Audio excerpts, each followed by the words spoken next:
China, unlike Egypt, is known as the longest living civilization of the world.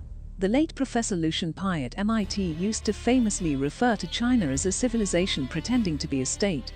Confucius, widely known as a leading scholar and sage, who lived in Shandong, China 2,500 years ago, used to explain to his peripatetic students, in other words students that travel all the time with him to gain from his knowledge, that he understood life only at the age of 60.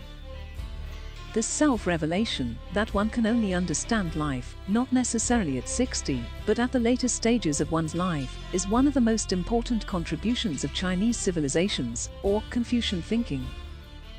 Chinese civilization, as many modern thinkers and sinologists affirmed, can go as far back as 5,000 years ago.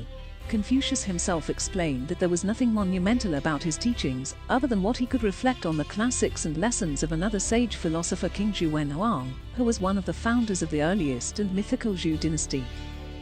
Lao Tzu, another philosopher who arguably coexisted at the same time as Confucius, though Chinese history cannot conclusively annotate the time, is known as the author of Tao Te Ching. Between Confucius and Lao Tzu, the two of them shaped most of the philosophical thinking of Chinese civilizations on the importance of benevolence, spirit of generosity, harmonious coexistence, and common acknowledgement of each other's thinking as unique. As Lao Tzu's first mythical phrase affirmed, "The way that can be named is not the way. The name that can be named is not the name." What does this seeming paradox mean? What it means is the necessity to acknowledge that not everything can be known in their immediacy. Indeed, it is interesting to note that Confucius himself reprimanded a student for trying to understand the next world of the death. Confucius replied firmly, "If one has not understood the meaning of how to live in this world, indeed to respect others, what is the meaning of life at all?"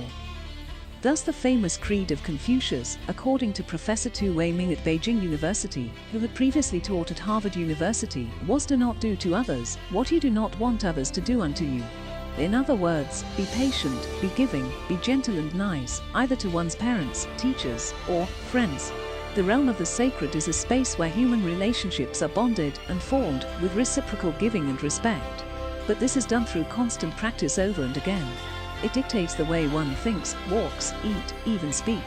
Chinese civilization, therefore, is a process of perpetual quest for perfection and virtue. But this does not imply the need to control or coerce others. Confucius and Lao Tzu both believe in cultivating the heart and minds of the masses, ideally with the head of the family, or dynasty, leading at the top through their own good behavior.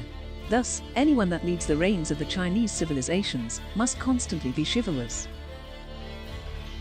There is no room for the tyranny of the majority of the minority. In this sense, when Uyghur Muslims in Xinjiang, which is the largest province in China, feels that they have been mistreated by the local Chinese Communist Party, there is a need to listen to their grievances. Only by humbly listening to their pain, invariably, freeing them from the specter of mass incarceration, punishment and potentially sterilization, where they face a drastic drop in their birth rate, can Chinese civilization redeem itself at the top.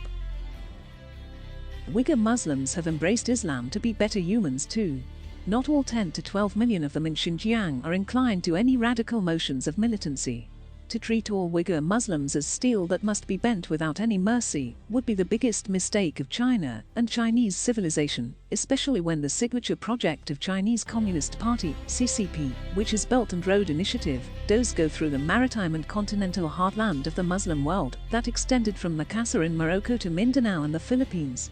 "Violate not, and one shall not be violated," is perhaps the maxim of Confucius and Lao Tzu and other ancient sages too.